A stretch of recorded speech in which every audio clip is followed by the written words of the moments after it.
Properties of cardiac muscles के next part में हम बात कर रहे थे। फर्स्ट हम एक्साइटेबिलिटी के बारे में तो बात कर ली, देन रिथमिसिटी के बारे में भी बात कर ली, देन हम कॉन्ट्रैक्टिलिटी के बारे में बात कर रहे थे। उसमें हमारी आई थी conductive system of human heart के बारे में। ओके, सो हम कंडक्टिव सिस्टम के कंपोनेंट्स के बारे में बात कर रहे थे। AV node, bundle of fins, right and left bundle of branches and Purkinje fibres. Okay, so वो कहाँ पर प्रेजेंट थी, उस स्ट्रक्चर्स में आपको बता रही थी। सो मैं यहाँ पर आपको फिर से ड्रॉ कर रही हूँ। ये हमारा हो गया ह्यूमन हार्ट। ओके, सो ये हमारा है ह्यूमन हार्ट, आपको सपोज करना है।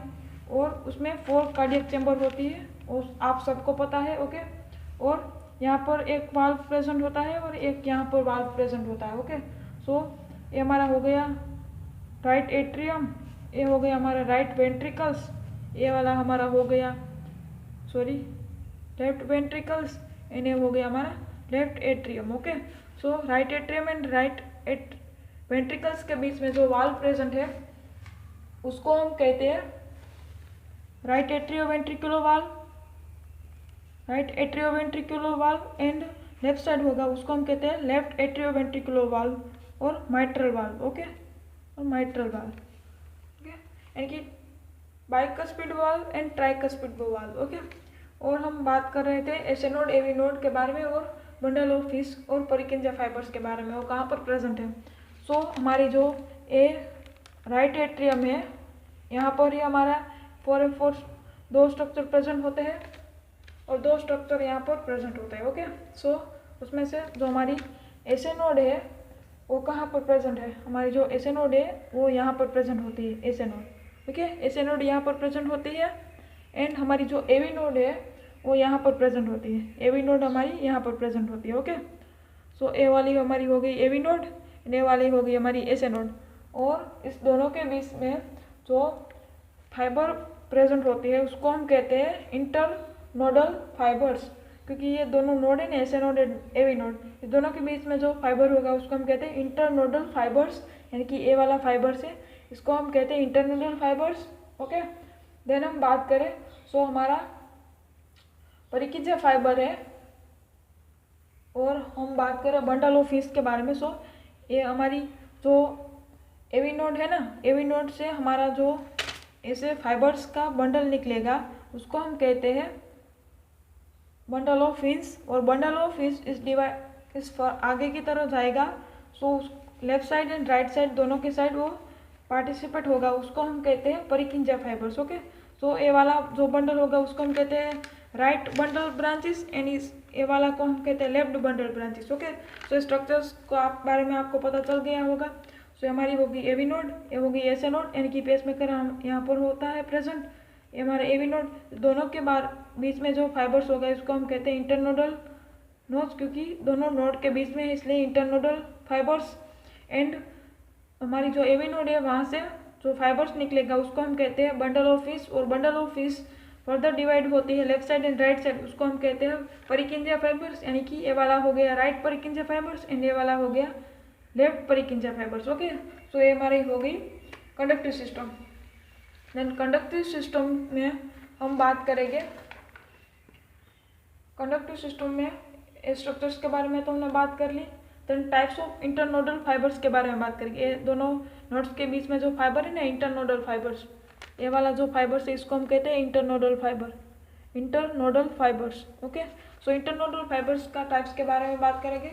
सो इंटरनोडल फाइबर्स है उसका मेनली 3 टाइप्स है, उसमें से फर्स्ट है हमारा वो है anterior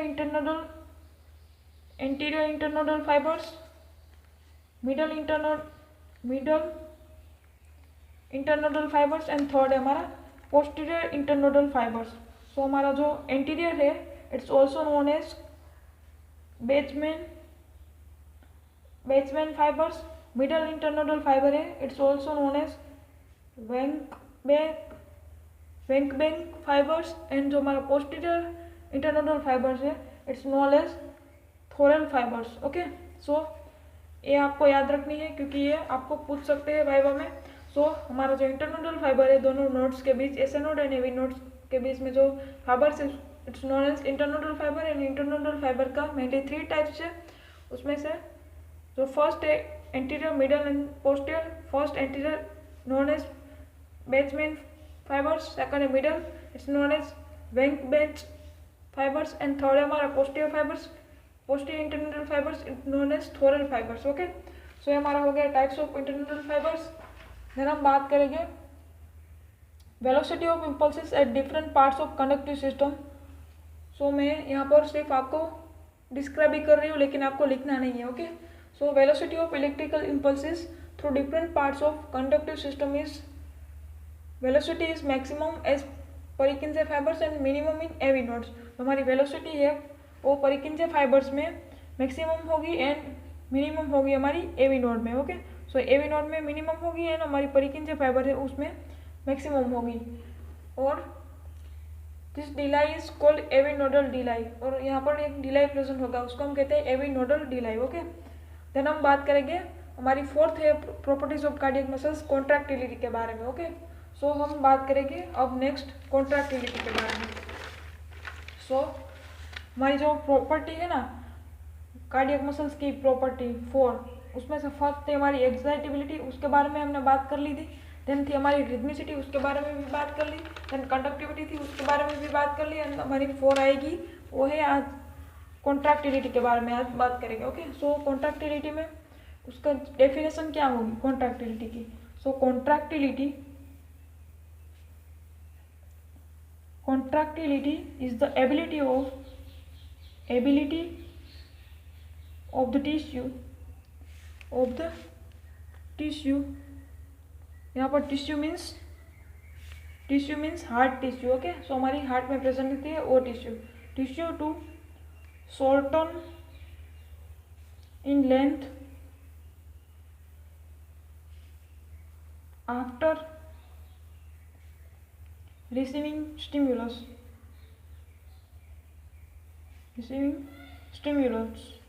It's known as contractility. So contractility is ability of the tissue to shorten in length after receiving stimulus. Okay, so हमारी जो contractility है वो क्या है, वो एक टिश्यू की ऐसी एबिलिटी है कि जो वो स्टिम्युलस रिसीव करने के बाद वो उसकी लेंथ है वो शॉर्ट हो जाएगी, उसको हम कहते हैं contractility. Okay, so contractility means एवी एबिलिटी टिश्यू ની કે જે સ્ટિમ્યુલસને રિસીવ કર્યા બાદ એની લેન્થમાં એ શોર્ટન પામે, यानी कि એની લેન્થ है वो डिक्रीज हो जाएगी, उसको हम कहते हैं कॉन्ट्रैक्टिलिटी. ओके, और contractility various factors affect the contractile properties of cardiac muscles. Following are the contractile properties. उसमें हम बात करेंगे ऑल और नन लॉ के बारे में. All or none law. Then second factor है वो है हमारा स्टेयरकेस फिनोमिनन. देन हम बात करेंगे थर्ड है हमारा फैक्टर वो है समेशन ऑफ सबमिनिमल स्टिम्युलाई. एंड फोर्थ है हमारी रिफ्रैक्टरी पीरियड.